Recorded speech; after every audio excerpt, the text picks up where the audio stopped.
This is the Five Stars podcast. Let me talk to you. Hi.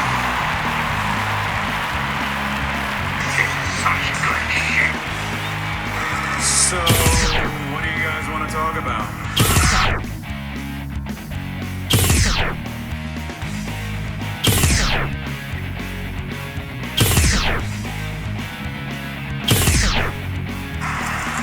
Tell me we're not telling lies.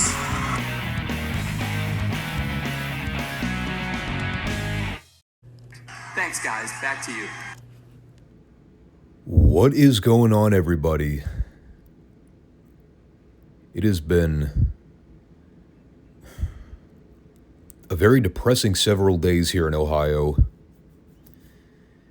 Nothing but rain and droopiness. And I'm not usually someone that complains about the weather, but when you have to drive in long distance in it, I think I'm vindicated in doing so. But the good news is I'll be in Wisconsin for the next several days. And apparently it's supposed to be very sunny for most of the trip. It's also going to be a lot cooler in the mornings because it's further up north. But I'll survive. And I am in the process of working through some logistics. I think I'll actually have access to my computer throughout the week to be able to record stuff for the Friday show. I was going to try and cram all the recordings into Sunday, and then somewhere along the way I decided that I wasn't in the mood to talk for 3 hours straight. So I said, nope. Not going to happen. I'm just going to bring my computer with me. I'll bring my microphone with me, and I'll do it from the hotel room. We'll do it live. Just like good old Bill O'Reilly used to say. The things I do to make my audience happy. Folks, this is the Five Starr Wrestling Report. We are the wrestling podcast nobody knows but everyone needs. And if you're checking out the show for the first time, make sure you subscribe, comment, and give the show a like. We are here on YouTube and Rumble on Mondays and Fridays for all the regular classic wrestling talk we cover. The past couple weeks have been a little scattered because of WrestleMania season. At the time I'm recording this, I've also been made aware that WWE's Backlash PLE is next weekend. I don't know why it's so soon after WrestleMania. The card also doesn't look that promising on paper. So, I don't know. I mean, I have to review it to stay consistent with all the WWE content we cover. I just don't particularly want to review it. It's only 5 matches, I think, right? 5 or 6, last I checked. I have to go to the wiki page. At least it won't be perpetually long. So we'll have that to look forward to next Monday, along with Retro Raw. But today, we've got WWF In Your House to cover, and then we'll also recap the following night's Retro Raw. So what do you say we waste no time and get into the good stuff? Y'all ready to talk about good friends, better enemies? Yeah, it's official. We've now reached the point with these In Your House pay-per-views where they're giving them titles. Like we're watching a sitcom or something. Which is honestly how the product comes across a lot of the time. And you know Vince would have been so happy to hear that from the Common fan back in the day. Haha, a sitcom, pal. Now that's good shit. Meanwhile, the real wrestling fans, we would treat that as an insult. It's like when you go to Peacock and everything's titled by seasons. It's ridiculous.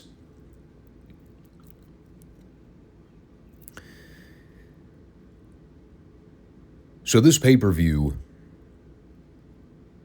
well, it's the first WWF pay-per-view post-Mania. We are now officially in the HBK era of things.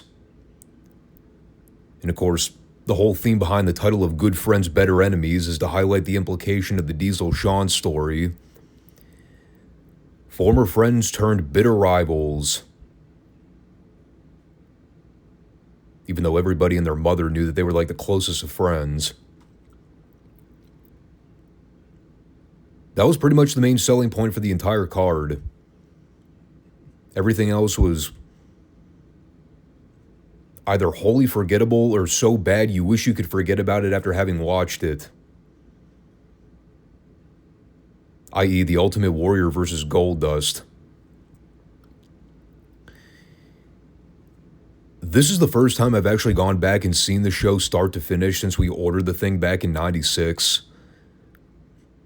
And by we, I mean my dad. So it's been a long time since I've actually thought about this pay-per-view, much less gone back and watched the whole thing start to finish. A lot of this stuff, I'm going to be openly blunt with you, it may as well have been like watching for the first time. That's how much of the show's been memory hold. Take the opener as a great example of that. The match is Owen Hart and Davey Boy versus Jake the Snake and Ahmed Johnson. Last month, we saw all four of these guys taking part in that six-man tag, along with Vader and Yokozuna. So now they're literally just running back the same match a month later, now with two less opponents. So it's actually a considerable downgrade. And to be honest, the opening angle was more notable than anything else that happened in the entire match. It starts off with the heels coming out to try to pass off some type of legal contract to Tim White, the official.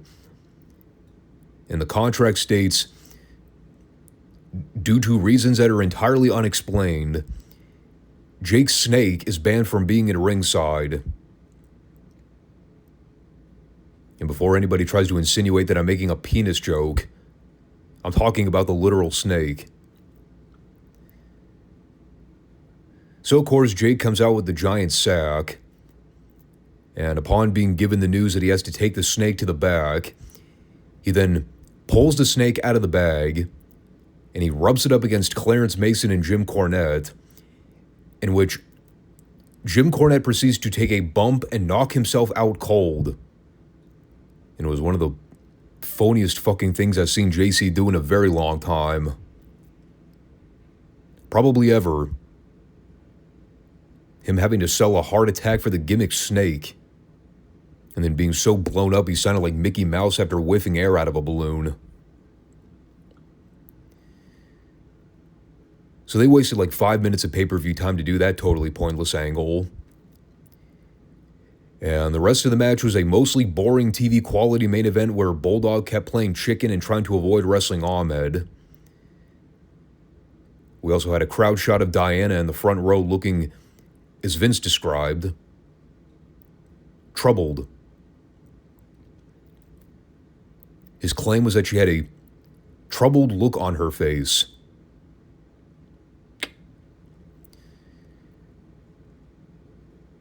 No, Vince, I'm pretty sure that was just her face. We'll talk more about Diana when we get to the Raw recap. Good Lord. I was also trying to figure out why Ahmed's right hand was taped up.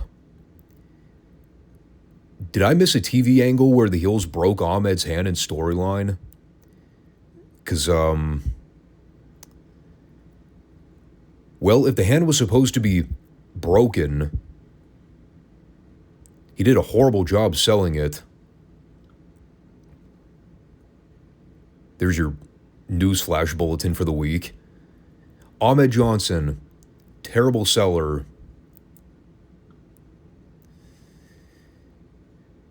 The heels worked over Roberts for the heat. At one point, Jake's top started to come unbuttoned, which ended up revealing more of Jake's body than I think most people wanted to see. It was quite jiggly and unkempt. And then he eventually tagged Ahmed in so he can make a wretched comeback. And by comeback, I mean he literally did like 3 things before tagging back out to Jake. Trust me when I say, it was a short comeback sequence, but everything Ahmed did during that comeback looked rotten beyond all hope. And so it led to the babyfaces double teaming the heels briefly. There was a spot where Owen pulled Ahmed out to the floor by his ankles. And while Tim White was busy dealing with those two, Bulldog grabbed Cornette's tennis racket and gave Roberts several shots to the knee before submitting him with a fake-looking single-leg Boston Crab. I'm not even exactly sure what the hell he was even trying to put pressure on. He just grabbed Jake's leg and stood there while Jake was flat on his back, flopping around like a fish.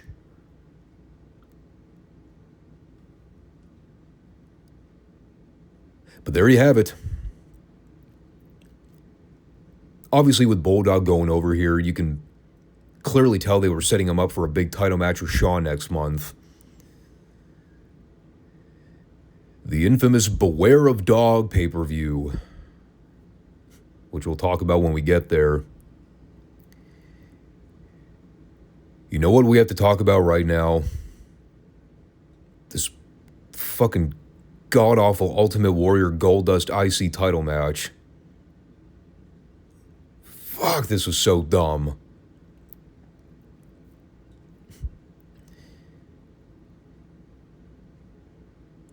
You know what's amazing when I go back and rewatch classic footage? I am astonished at all the subtle little details that just completely went under the radar over time and nobody ever thinks about it. Case in point, did you all remember when Goldust had a bodyguard? Well, if you forgot, there's probably a good reason for that. It lasted for about as long as his match did. Y'all remember Mantar, right? You know, we talked about that gimmick fiasco last year. Well, they brought him back here at some point in '96 to make him a quote-unquote bodyguard for Goldust.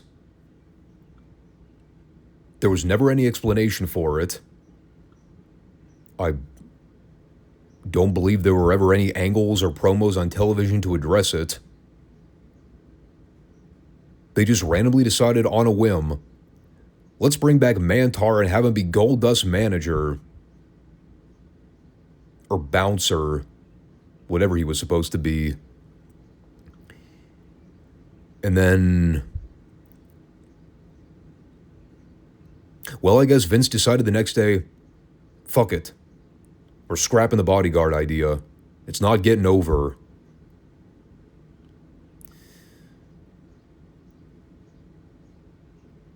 So we talked about Warrior's return match the other month in Mania. The 45-second squash with Hunter. This is technically supposed to be our first time seeing the Warrior work a full match. And I have to use loose air quotes around that because it's hard to even call what they did here a match. After Warrior totally blew himself up running down the aisleway for his regular entrance. Christ, I don't even know if he was capable of working a full match. Especially one slated to go 8 minutes.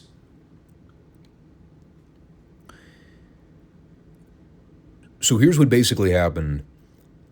They wasted about 7 minutes with Goldust playing chicken shit while Warrior was smoking Marlena's cigar in the ring and fucking around with Goldust entrance gear. And you might actually remember during the go-home review, when I was talking about that Goldust match with Savio, he was visibly limping around the ring through most of the match. And I remember asking, was Goldust injured going in? I just kind of figured he was kayfabing because he still ended up working the match anyway. Well, he comes out for the pay-per-view with this giant bandage taped around his left knee. And because of everything they did here, I had to assume he was legitimately hurt, because the only bump he took in this entire segment was the one at the end where Warrior gave him the clothesline and Goldust fell out of the director's chair. Again, though, the whole segment was Goldust playing keep away and trying to avoid getting in the ring with Warrior until he let his guard down long enough.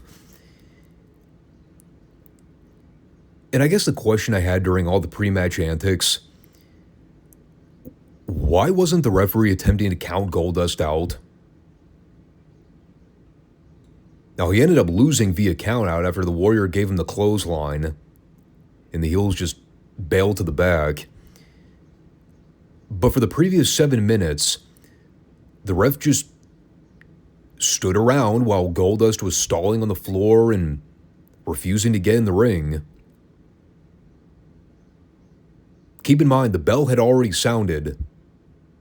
The match was in progress. I'm like, shouldn't Goldust have long since been counted out by this point? And like, I mean, obviously, if they're trying to work around an injury, there's not much they can do. I guess the other question then would be, if they knew Goldust was hurt well before the pay-per-view, especially as early as last week when they rematched him and Savio on Raw, why didn't they just have Savio win the fucking belt then? And why go through all this? Especially on a show people are paying to see. This is just stupid. I mean, at this stage, you may as well have just put the IC belt on Savio and then have him and Austin have a title match on the pay-per-view. At least that would have been more interesting. This is just a Raw TV angle that just so happened to be booked on pay-per-view. And it's not like anybody was dying to see Goldust and Warrior touch in the first place. I mean, granted, I guess it beat the potential of having to see them do spots for 8 minutes. But I just couldn't get over how dumb this all came across. I mean, like I said, at that rate, you may as well have just done a completely different match. If you weren't going to do Savio versus Austin, fuck it, at that rate, just send Hunter out there to do another 2-minute job. That would have been entertaining. And for the record, no. The Ultimate Warrior beating up and body slamming Mantar afterwards, that was not entertaining. So, fuck everything about that segment. That took us to Vader versus Razor Ramon. A match that came together seemingly off camera because I do not recall either of these two ever interacting together on TV. Apparently Vince already had enough knowledge of Razor wanting to leave by this point. So he just figured, now let's send him out there and put over Vader on his way out the door. Which isn't a bad thing. I mean, it's typically what guys traditionally did back in the day whenever they were leaving a territory. You do the honors for the top guys the promoter's trying to elevate. It's called good business.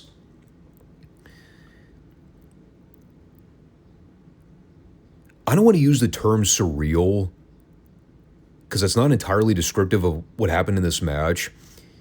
It was just weird to see a match involving Razor where everything was so one-sided. other than a brief flash of offense in the middle.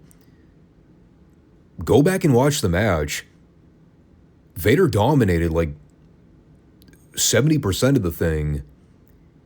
He just beat and beat and beat on Razor forever. And Razor did kick out of a Vader bomb, which everybody popped for. But this was definitely a case of Razor being used solely for the purpose of putting Vader over big. And to his credit, Razor did just that. And the work was good too. Despite having one foot out the door, Hall wasn't half-assing it here.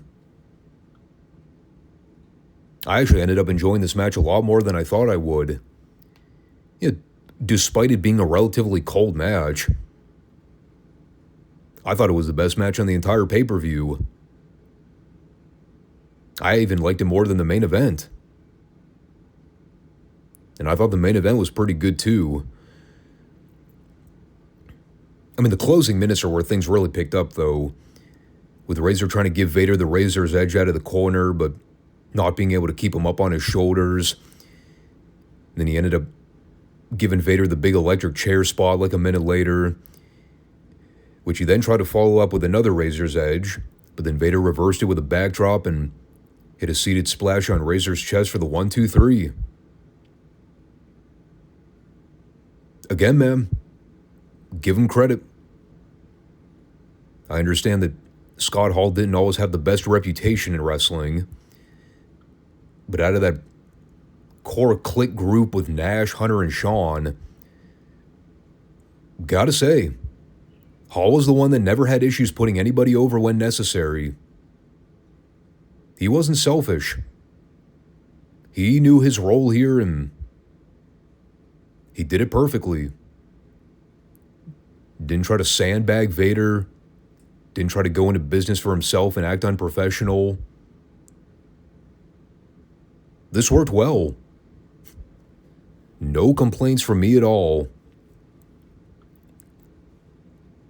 And yes, he was part of the infamous curtain call in MSG a month later, which was a brown stain on the wrestling industry. But in terms of doing the job on the way out the door, he did it the right way.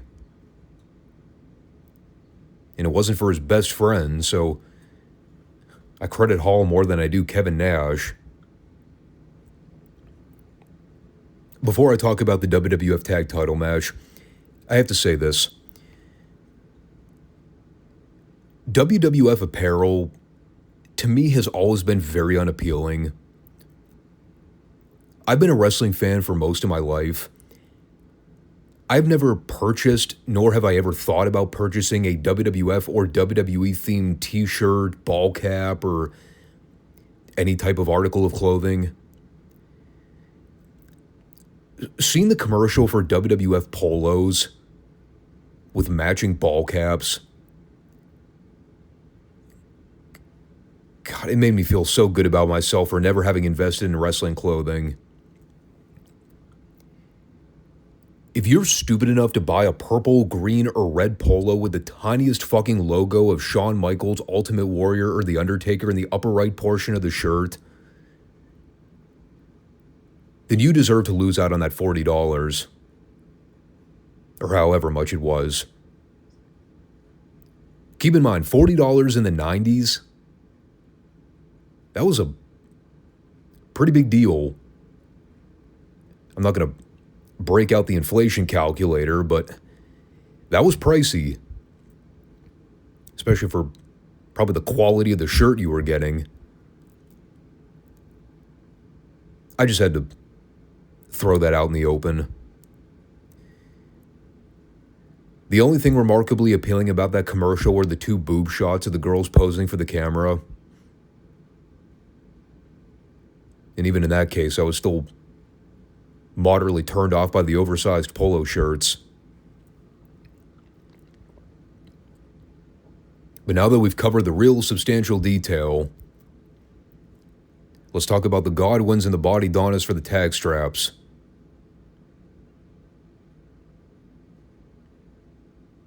It sucked. That's about it. This was an actual title match on a WWF show in 1996 that we paid to see. The hog farmers working with the fitness gurus. And there's some boneheads out there that'll still try and argue, oh, the tag division was great in the 90s.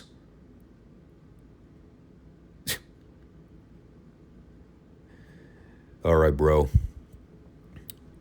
If it helps you sleep better at night, just keep telling yourself that. Even the Omaha crowd couldn't muster up the energy to care about the pig farmers. That's when you know you have a gimmick problem. When the farm boys aren't over in fucking Nebraska, of all places. Dude. Time for a repackage.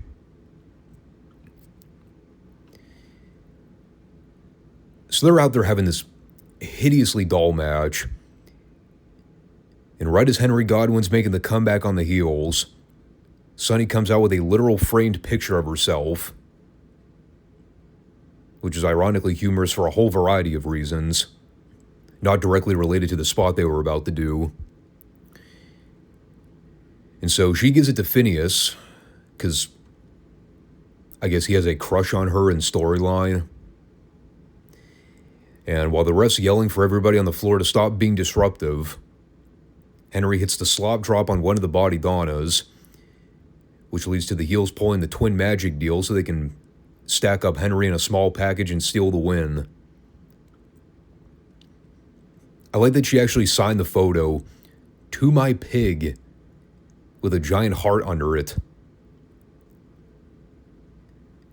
And then after the babyfaces tried to stick the photo in the bucket of slop, the camera guy showed Phineas taking the picture out and then putting it in his kangaroo pocket before they cut the feed.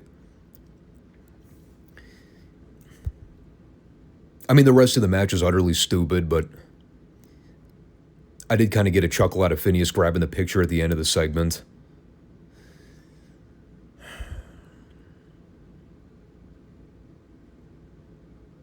Did I mention this was a WWF Tag Title match? Yeah. So, well, we had a quick Mark Merrow promo, which I mostly tuned out. Something to do with him and Hunter. Him wanting to unleash the beast and I don't know.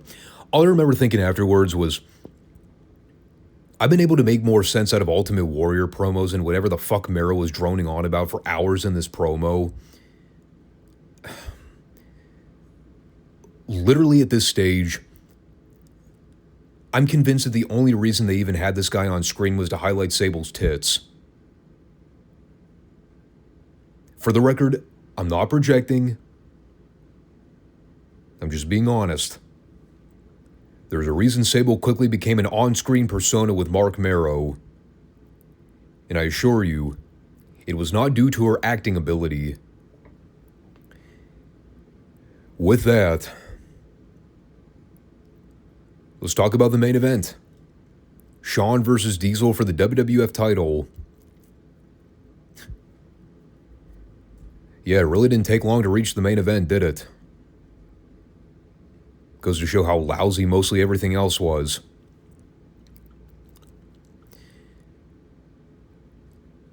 So I don't remember when this match became no holds barred.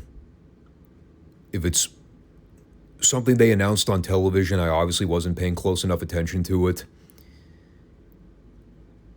I mean, in hindsight, it made sense for this to be a no DQ match based on the big angle they shot during it. At the minute they showed Mad Dog Vachon sitting in the front row, you immediately knew something was going to happen. Granted that something was a steaming hot turd in a punch bowl, but we'll get to that shortly. if I was going to give this a general overview, this was a very solid 20-minute pay-per-view main event that probably went about 6 or 7 minutes too long in the end. And I'm not usually somebody that lingers on match length. I know some people out there are sticklers for matches going way too long. If it has ebb and flow and there's a reasonable way to keep things interesting for extended periods of time, I mean, I'm more than okay with 25 to 30-minute matches. I mean, I've recently covered 3 Steamboat Flair matches, and all of those well exceeded the 30-minute mark. But, I mean, there were like 2 or 3 moments in this match where I just thought, man, that would have been a great time to go to the finish. But they would just keep going for another 5 or so minutes. And like, I understand the story they were trying to tell here. The whole never say die attitude with Shawn, where he just takes the beating and keeps finding ways to get back to his feet. I thought that story worked relatively well. Right up until the point where Nash powerbombed Shawn through the Spanish announce table. And then Shawn was back up on his feet less than 2 minutes later, making a babyface comeback and completely no-selling everything. I mean, he even did the kip-up spot. I was like, dude, you just got powerbombed through a table. Come on. And mind you, that little comeback flurry, it did not lead to the finish. It led to Diesel cutting Shawn off and totally killing his momentum when the crowd was still white hot for everything. Even going back a little before that, though, they did this spot where Diesel shoved Earl Hebner over and took off his weight belt. Or not his weight belt, his leather belt that keeps his pants up. And he used that on Shawn. They did the whole Hangman News spot when Diesel had taken the wrist tape off and tried to choke Shawn with it. They got a chair involved at one point. Like, I'm watching what they're doing here, and considering where the WWF was at even during this point in 96, it was a rather brutal atmosphere at times. We're obviously still pre-Attitude Era right now, but they were definitely pushing the envelope here. And while I did enjoy certain aspects of the match, to me it really just started to drag after constantly seeing Shawn get stopped during his critical comeback moments. And we already covered the announce table spot. And once Shawn sprung back to his feet, hit the ring and did some spots on Diesel, only to get thwarted right as he had the crowd going. I mean, after that point, they had totally lost me. And then we get the stuff with Mad Dog, which just...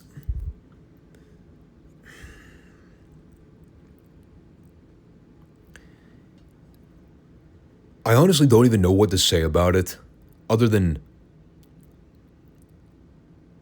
why?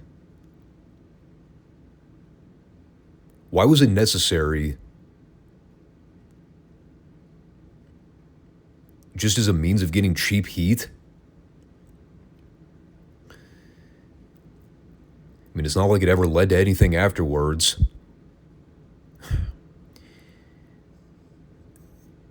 So Diesel goes out to the floor, and he grabs Mad Dog.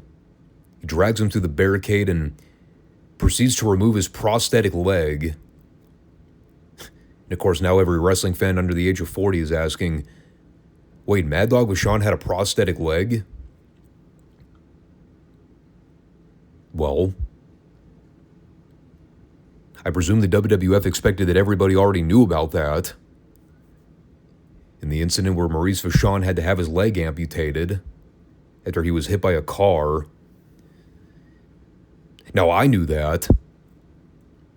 It was never actually stated on the show. It was also never explained why Kevin Nash decided that he was going to try to use Mad Dog's fake leg as a gimmick, other than cheap heat. That's all it was done for. And of course, the angle itself was stupid, not just because of the fact that it added nothing to the drama or the story of what was already happening in the match. It was the fact that when Diesel went to hit Shawn with a prosthetic leg, Shawn ducked it and cock-blocked Diesel downstairs, at which point he then used the prosthetic leg on Diesel, in which we were told that Shawn wasn't even aware that it was Mad Dog's fake leg, which I laughed at. Well, what, did he just figure that Diesel found this fake leg under the ring and said, "This looks like a fine weapon to use on my opponent"? And then Shawn just disposed of it like 10 seconds later, like it was a regular folding chair or something.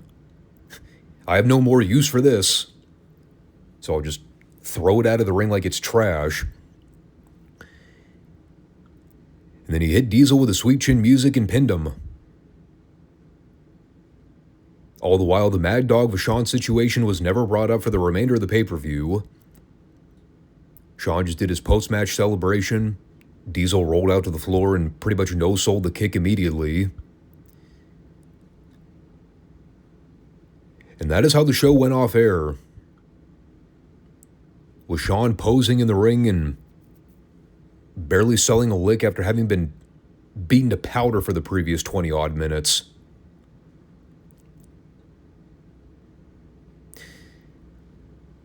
You know, like I said, there were elements to this match that I enjoyed. You also have to take into account that Shawn wasn't exactly in the best frame of mind by this period. And now that he's the world champion, his over-bloated ego is wildly out of control. And it led to him having these unprofessional outbursts during a lot of his title matches. I wouldn't even really say he had an outburst during this match. He was just doing things that were not becoming of a top champion.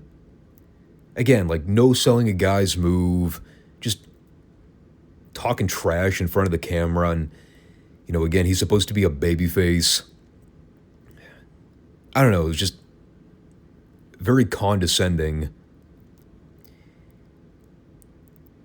Now, if we're being completely impartial, it was one of the better Kevin Nash matches you were ever going to see. I would say it's the best Diesel match I've reviewed since the one with Bret Hart at Survivor Series last November. It was by far better than the WrestleMania 11 match. Again, though, I just kind of thought it went too long and didn't exactly register with me like it may have for a lot of HBK fanatics. I mean, it certainly doesn't rank among the all-time great Shawn Michaels matches. Can we at least say that much? It was good. It just wasn't anything special. And that's not me being biased. It's just a general overview of how the match was produced. And I'll get to Raw in a sec here, but overall, despite the title Good Friends, Better Enemies, this was probably the most forgettable In Your House pay-per-view we've recapped since we started the series. When I watched the pay-per-view for the first time back in '96, I mean, it was so indistinctive that I had totally forgot about the majority of the show. And I barely remembered anything about the Shawn Diesel match aside from it was a thing that they booked on the card. I sort of remembered the thing with Mad Dog, but not very clearly. And it's not to say everything else on the show was terrible. I mean, the Warrior and Goldust segment was an absolute abomination. But nothing was truly offensively bad outside of that. I just wouldn't sit here and say it's a pay-per-view that you need to drop everything to go watch.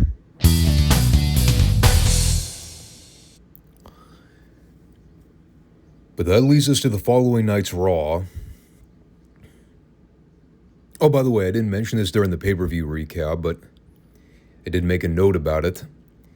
The actual closing segment of the pay-per-view There was a pre-tape they shot in the locker room where Bulldog had confronted Gorilla Monsoon and Michael Hayes, making the claim that if Shawn Michaels wanted to sleep with his wife, then Davey was going to settle it the following night.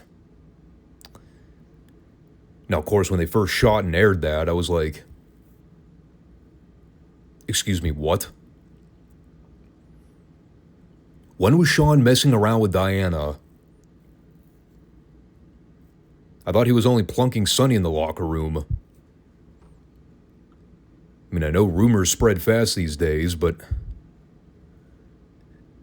Diana Smith? She doesn't really seem like the kind of woman that would be cheating on Davey behind his back. She's too dry of a personality for me to buy that. Now, granted, I wasn't saying that when I was 9 years old, or however old I was when I was seeing this for the first time. It was years later when I went back and watched tapes from this time period, and they just randomly tossed this little nugget into the salad bowl. Shawn allegedly shaboinking Davey's wife, and he had somehow obtained this knowledge off camera. No, we actually found out it was Diana that told Davey, because she trying to stir shit up. I mean, the whole thing made virtually no sense. It was just a lame, pathetic way of them trying to give this feud some substance. Right, because when I think of substance, when I think of people that could really add value to a professional wrestling storyline, the first thing I think of is, man, they should have Diana Smith be an on-screen personality. Yeah. We will talk about that when we get to the Shawn Davey segment.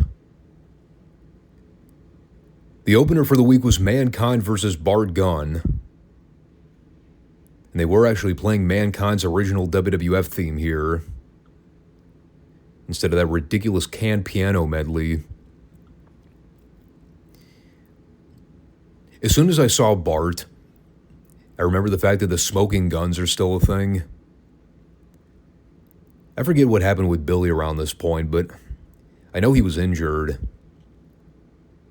He was pretty serious too, from what I remember. I think there were rumors circulating at one point that he was considering retiring because of it. God, imagine the irony there. Billy Gunn retiring in 1996. Fucking dude's still wrestling today, and he looks better now than he ever did during the 90s. Naturally, Bart was used as enhancement fodder here. This had to have been the most goddamn boring Mick Foley match I think I've ever seen in my life. I mean, no surprise, his opponent was Bart fucking Gunn. I don't even think Bret Hart would have been capable of carrying Bart to anything semi-watchable. Maybe watchable. Certainly not exciting. I didn't write down the timestamp for this match. It was probably somewhere in the ballpark of 10 or 11 minutes. Sitting here watching from my computer, it may as well have been 6 hours. It just went on and on and on and on and on and on for a lifetime, it seemed like. I mean, I'm zoning in and out. At one point, I got up to pour another cup of coffee, came back in the room, and they were still wrestling. They came back with a crowd shot during the break. You just see rows and rows of empty seats flooded throughout the building. They did not even attempt to tarp off sections of the arena. I don't even know what city they were in.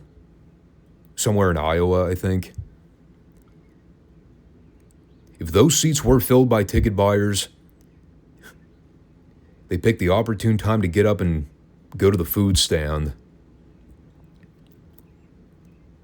Like, even to the point where Bart started making his comeback, he's doing all these flashy missile drop kicks and flying elbow drops. First off, the crowd never gave a shit because it was Bart Gunn. But I'm starting to have one of those Jim Cornette moments where I'm seeing Bart get visual pins on Mankind, and I'm yelling at my computer monitor like, who the fuck are we pushing here? Why is Bart Gunn making a comeback on Mankind? Why is he scoring near falls on a guy they're trying to establish as one of the top heels in the company? This is not helping the Mankind gimmick get over. Bart was giving Foley the fakest looking elbow shots at one point. I mean, it didn't even look like he was trying to lay anything in. Maybe because he was so blown up. I don't have the first clue. But they looked horrible. And then Foley finally reached up and put Bart in the mandible claw for the submission. He also ended up doing it again when JR tried to interview Bart from gorilla position. And then Foley blindsided him and put him in the claw hold again.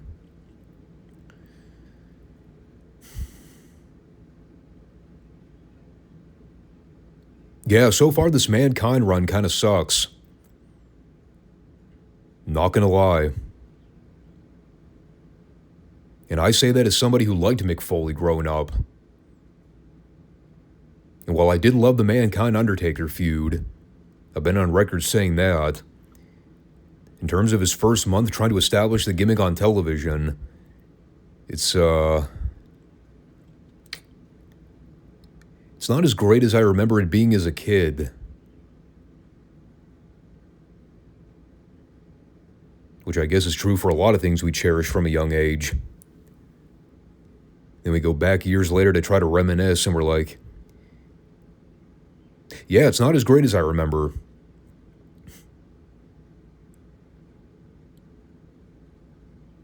Gotta love being a jaded, pessimistic old fart. Speaking of things that aren't as great as we might remember them being, how about Stone Cold Steve Austin pre-King of the Ring? As he continues to flounder in this dead-in-the-water fucking program with Savio Vega. It's funny, too, because even after the King of the Ring, we get the classic Austin 316 promo. It's not like his career fully took off immediately afterward. Things really didn't turn around for Austin until the match with Bret at WrestleMania 13. And he was still very much a guy up until that point.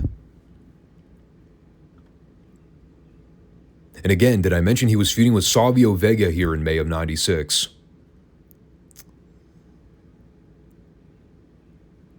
So he was out on commentary this week while Austin was working with Scott Taylor. He challenged Austin to a Caribbean strap match after being fed up with Austin's antics last week when he cost Savio the Intercontinental belt. Meanwhile, they did a more effective job in this segment in teasing a feud with Savio and Jerry Lawler than they did Savio and Austin.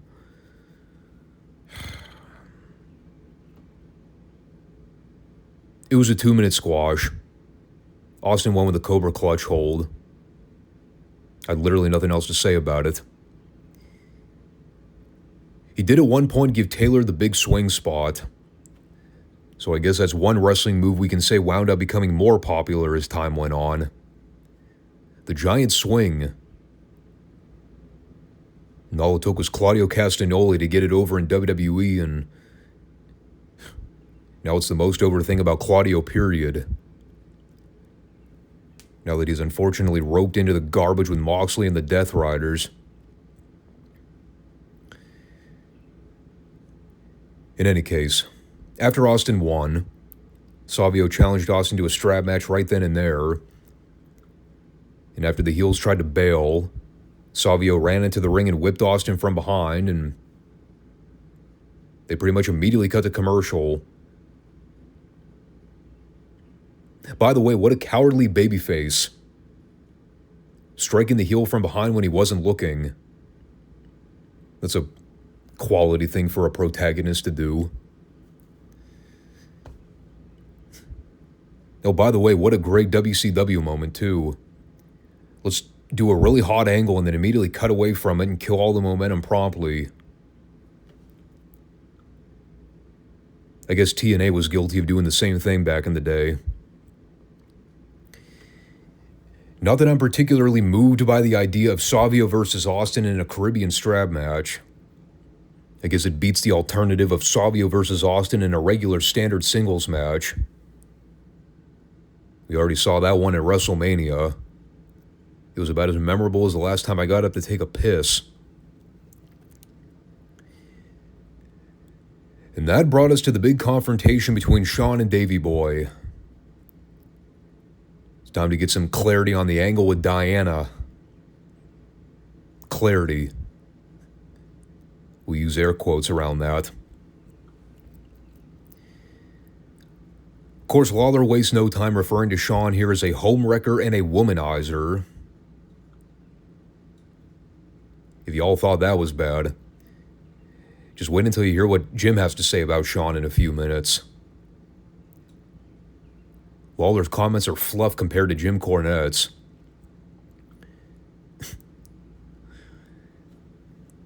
Oh God, this segment.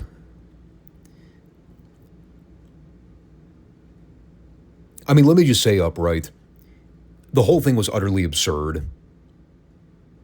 I'll try and break everything down just so you aren't missing out on this Lifetime movie drama script they had concocted here. So Shawn starts by talking about the last month of him being WWF champion.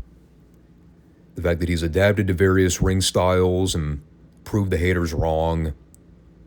All the people saying he couldn't hang with guys like Bret Hart or Diesel. And it doesn't take long for Jim to interrupt and be like, yeah, that's all fine and good, brother. But let's talk about what you were trying to do to Diana last night at In Your House. Trying to get inside her pants. So, God bless Jim. He's out there trying his best to manufacture this ridiculous story that Shawn tried to lure Diana to the back during the opening tag when Davey and Owen were wrestling Ahmed and Jake Roberts. They even show the shot from the hardcam side where Diana leaves ringside after being directed by one of the security guards. Or whoever it was, a stagehand. I don't fucking know. The point is, the heels are accusing Shawn of attempting to meet with Diana in the back somewhere, and, as Jim noted, proposition her, giving a whole new meaning to the term rising to the occasion. And so immediately, all the hashtag MeTooers are sitting there going, see, I told you Shawn was a no good, stinking, rotten pervert. Well, let me say this. Shawn Michaels was many things. An unprofessional pain in the ass? Yes. A hardhead who made a lot of things miserable for guys having to do business with him? Yes. An alleged grapist? A predator, so to speak? Yeah, I think we've lost the plot, brother. Now we're going a little too far. And like, all kidding aside, the reason the whole thing is so stupid, it's because nobody's fucking buying any of this. Diana's standing there next to Davey with derp face the whole time. Like, seriously, did anybody ever actually think Shawn attempted to molest or sleep with Diana Smith? Even in storyline, looking at how they explained all this, the idea that Shawn tried to lure Diana to the back somewhere during a live pay-per-view and give her the old pump and dump.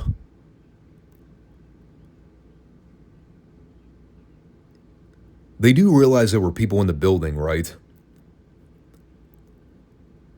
They do understand that there were plenty of bystanders that could have easily done something had Shawn been stupid enough to try to force himself on Diana.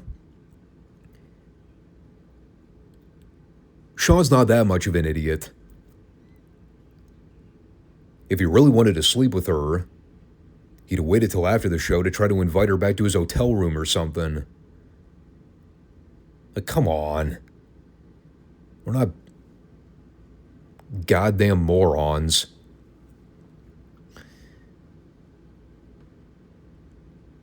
So then we get the iconic moment in this god-awful exchange. Actually, two iconic moments. I don't want to omit Diana's Golden Globe performance here. Anybody that's listened to Jim's podcasts, he's touched on this before. It's the classic delivery where he has Diana come over to look Shawn in the eyes, and he tells her, "I want you to tell this man that he's..." Pause. "A fornicator." And there's a very long, dramatic moment of silence. Vince is appalled as he's standing there holding the microphone. I forget what Jerry Lawler said. It was something like, "A what?"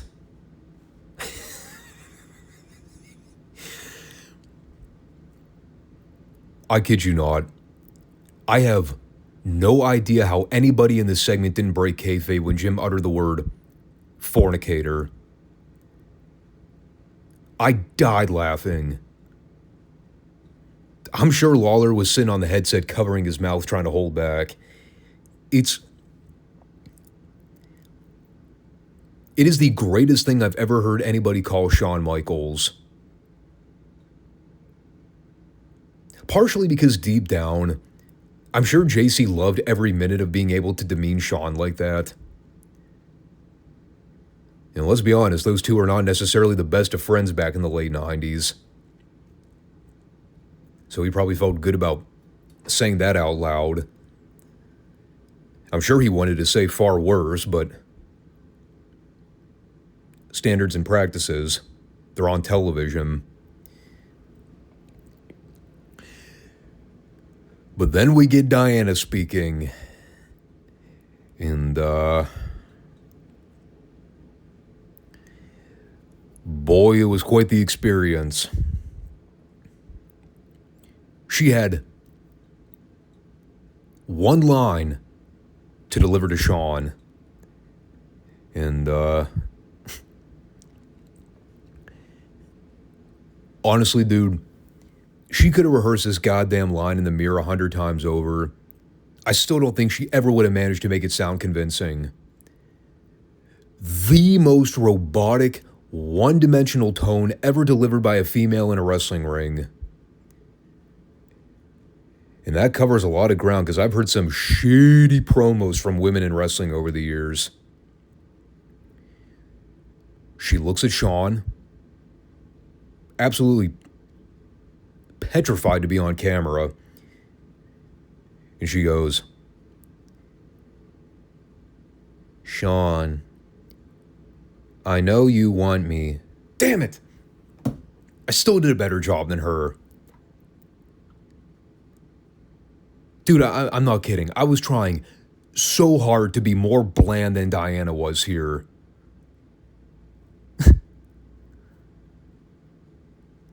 I couldn't do it. That is amazing. Even in my best attempts at trying to be more blasé and less convincing than Diana was in delivering that quote, I still did a more convincing job than she did. Holy shit. I rewound that part and watched it over and over and over again, dude. I was just blown away with how bad it was. It really was that bad. Like, picture Jade Cargill AEW debut level bad. Jade actually might have been better now that I think about it. It was Big Mama acting levels of bad. Shawn, I know you want me. Dude, I've seen porn actresses that were more convincing than that. It legitimately came across like a hostage video. You could tell how badly Diana wanted no part in any of this. She was told to go out there and say some stuff, and she couldn't even pretend to have the ability to be interested. Then, of course, Shawn drops the line about Diana wearing the pants in the relationship, and we see the brief fight between him and Davey before they cut away to break. This was quite an historic bad TV moment. Between JC calling Shawn a fornicator, Diana with her cable access levels of acting ability, just the general phoniness of everything involved here, the story, the promo delivery, just everything about it sucked. It made for a good laugh, don't get me wrong. I just don't think that was the intent, which is the problem. They turned a moderately serious situation into a total comedy bit without even having to try. Awful. Just awful. On the topic of awful, how about the Godwins versus the New Rockers? Fucking Leif Cassidy and Marty Jannetty. I still can't get over how horrible that gimmick was. I say that in the same match where you got 3 pig farmers in the ring doing square dance routines. God, this show is so hideous. I might have reached my breaking point.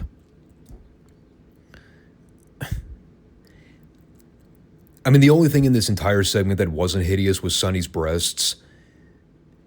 And, unfortunately, as crude as that might sound,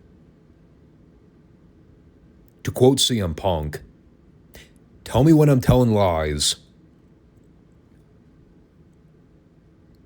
And Sonny confirmed, too, when she came out with the tag belts and looked at the camera and said, "Not a bad pair." I concurred. Whether or not she was supposed to be referring to the tag straps, fuck it, I don't give a shit. I'd rather watch that than this horrible match. It sucked. The Rockers spent a few minutes double-teaming Phineas, which led to him chasing them up the aisleway. Then we came back with the heels getting the heat on Henry Godwin. The people were cheering for Sonny, despite the fact that she's supposed to be a heel. God, Vince could not stop calling the New Rockers dorky. That was his favorite adjective on this show. Dorky. He's not wrong. But it also confirmed that Al Snow and Marty Jannetty were never going to be taken seriously as a top tag team.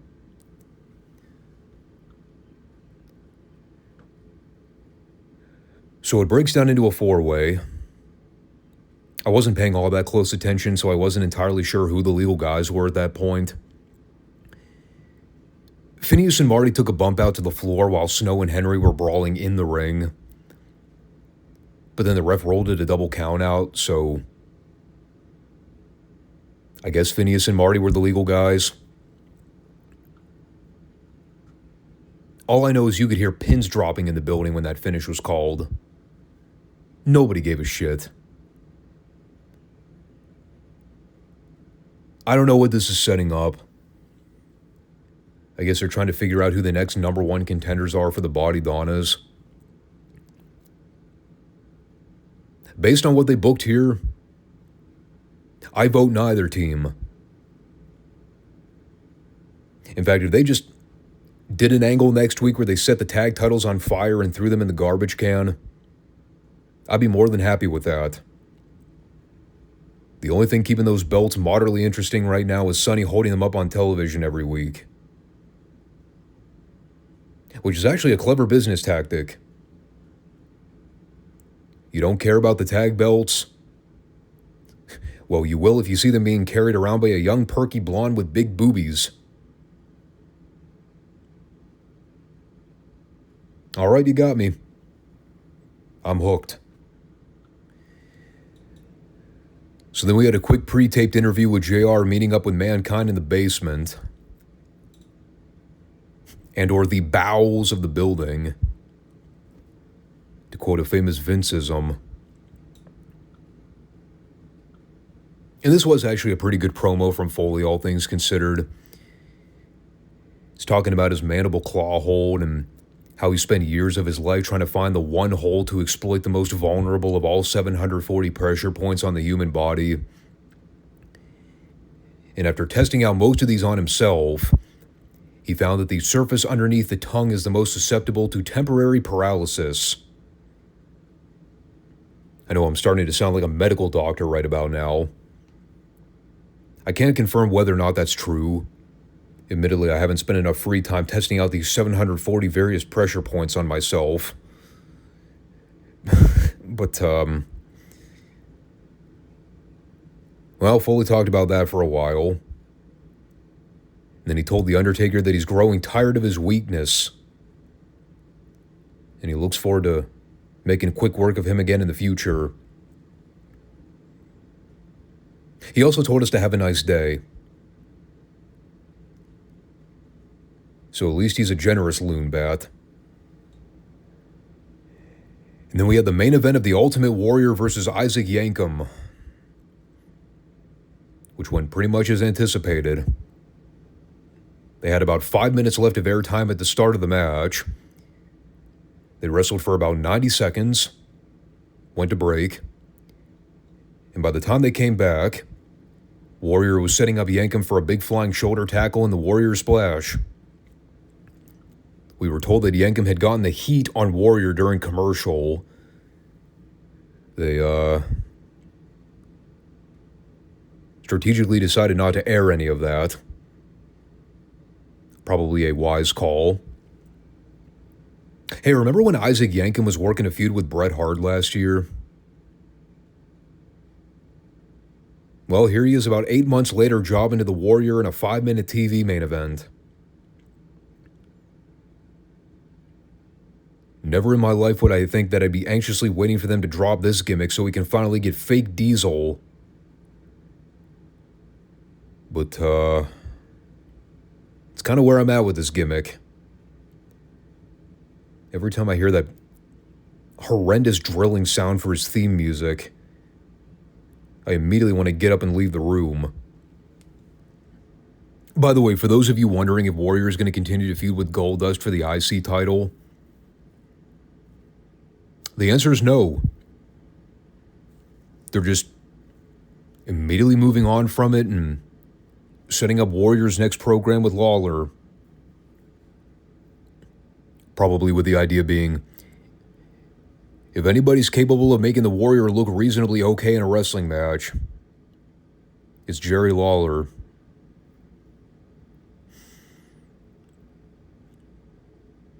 Jury's still out on that. We'll have to see when we get the actual match.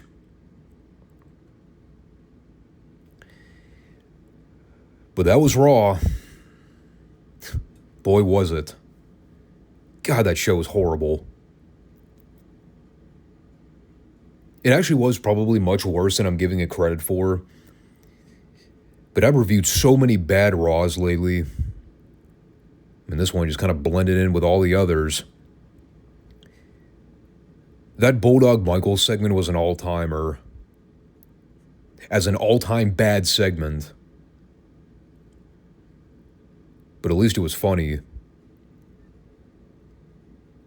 mean, the rest of the show just kind of set the seeds for the next In Your House at the end of the month, which is far less critical than the MSG curtain call, which is also coming up in May. Within the next few weeks, as a matter of fact. Think about how crazy that is.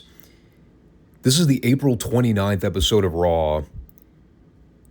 I think Hall shows up on the May 27th episode of Nitro. Why does that date stand out so much? And then for Nash, I think it was like a week or two after that where he showed up. And I haven't been talking about the Raw versus Nitro ratings recently.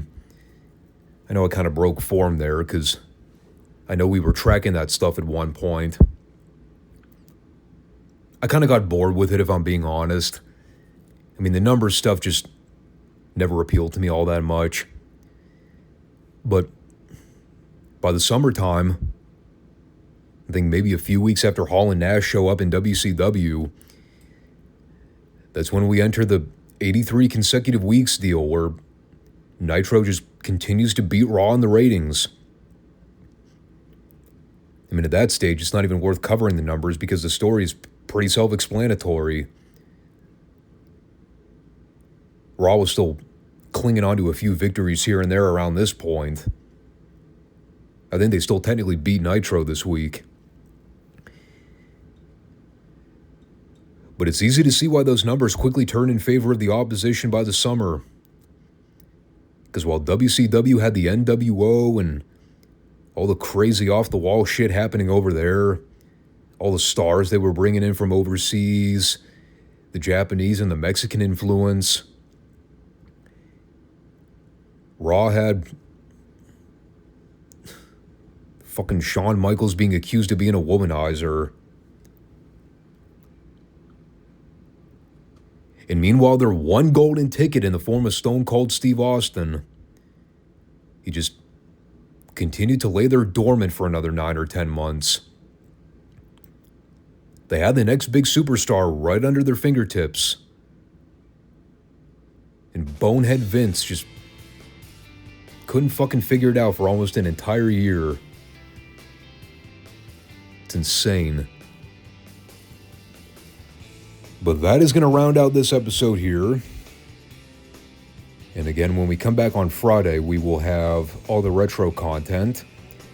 Got the Wrestle War pay-per-view we'll be talking about. Mid-South and World Class. And like I said, I am going to bring my computer with me when I go out of town this week. So I will try to plan on recording some of the audio during the week. Just so I don't have to try to cram it all in on Friday. But that'll be for then.